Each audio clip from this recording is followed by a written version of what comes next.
Barbara Streisand.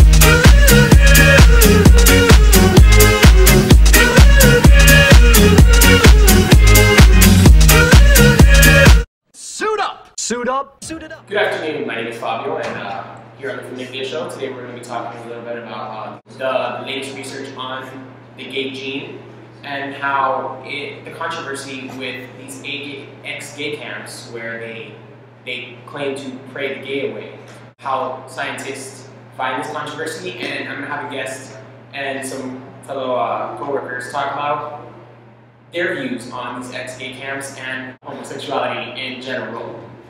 Hi, and welcome back to the Famiglia show. My name's Ali, and my name is Fabio. And I'm Yolanda. We're here today to talk about some interesting topics that will hopefully keep you a little excited. Today we're going to talk about sexual orientation and ex-gay camps. And today we have a visitor, Jade.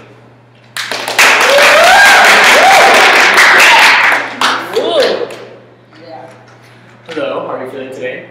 Doing well, how are you? Good, good. And you classify yourself as a homosexual? Yes, I'm a lesbian. Okay, and when did you first realize this? I was like in the 9th grade. Yeah. And what were your first thoughts on being homosexual? I mean, I didn't really have any thoughts, I guess, per se, towards coming out or anything like that, because... So it wasn't difficult, you just... No, I told my family on Christmas, though. That was pretty... Merry Christmas. Yeah, it was, you know, it was a Christmas present. No, not really. Were they sad? No, not at all. They were like making jokes. I told my grandma I liked girls, and she was like, "Yeah, I like girls too." And I was like, "Grandma, I'm serious."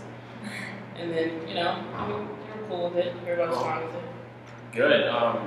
Congratulations on that.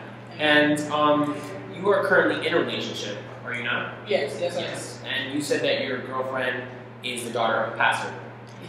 Yeah. Alright, that must be a little tough. It is a little bit. For her, especially because, you know, mom's really strict on her. She's like, ever since she found out, she wants her to pray every day and do all the common pray the gay away. Right, yeah, pretty much. Read the Bible like 5 times a day. Have you been introduced as a couple to her? Yes. So before we were introduced as a couple to her, we were just friends to her mother. And then when her mom found out, her mom immediately hated me. And then she was like, "You guys can no longer talk." She changed her phone number. She is currently thinking on sending her to an ex-gay camp. Whitney told me the other day that her mom was like, "Well, you know, I think you should go to these seminars and try and, you know, not be gay anymore." What is your honest opinion, on those camps? You know, I know that, you know, from what she tells me and stuff, just pretty much, you know, the whole gist is that they keep praying and they keep telling you how wrong it is, and if you have really deep faith in God, eventually you try to not be gay because, you know, you want to please God. I feel like, you know, everybody should live their life the way they want to live it. As you know, we weren't like, "Oh my God, you're straight. Now you need to be." We have to pray the straight away. Now you need to be the same sex. You know. Do you feel that society has grown over time with homosexuality? Definitely. Do you happen to know of the gay gene? No, I don't understand what that is. Well, why don't we take a short, watch a short question of whether there's a gay gene. It depends on what you mean by that. Have we found a gene where when a person inherits it, they will for certain be gay? No, we haven't found such a gene. There may or may not be one. But we do know that there's a gene on the X chromosome that has been proven to have an influence on sexual orientation in men. Very unlikely that you could develop any kind of a training program that's going to change someone from being a non-heterosexual into a heterosexual. Just think about it. What kind of training would you have to change a heterosexual into a non-heterosexual? It's just not scientifically very appealing. It just seems quite nonsensical. Physical therapy was my hands being tied down and blocks of ice being placed on my hands. Then pictures of men holding hands would be shown to me, so that way I would associate the concept of the pain of ice with a man touching me. It worked really, really, really well. My dad could barely even hug me anymore when I would scream out in pain. Then we went into heat. So coils would be wrapped around my hands and you would be able to turn the heat on or off. So now if we had a picture of a guy and a girl hugging, it was no pain. If there was a picture of a guy and a guy hugging, we had physical pain. We then went into the month of hell. The month of hell consisted of tiny needles being stuck into my fingers, and then pictures of explicit acts between men would be shown, and I'd be electrocuted. At this point, I was completely done. God did not want me on this earth Aversion therapy anymore. attempts to modify behaviors to eliminate unwanted thoughts or behaviors. Aversion therapy, in relation to homosexuality, uses techniques such as physical pain to associate with different images.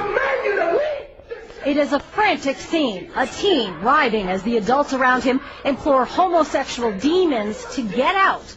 Right now, in the name of Jesus, I call my homosexuality right now, in the name of Jesus. For 20 minutes, it continues with the boy in a near seizure, even vomiting. By the looks of it and the repeated references to his sexuality, it appears to be a gay exorcism. Even so-called ex-gay ministries don't claim to change a person's inner sexual desires, just his or her sexual conduct. We're still gay. Now you see from the video, there is scientific evidence that relates genetics to sexual orientation. So, do you guys feel that even though scientists are stating that there is scientific evidence relating back to homosexuality, that it's not a choice, that there is 50% of homosexuality is genetic. So why are people still treating it like if it's a choice? We don't have that control over it.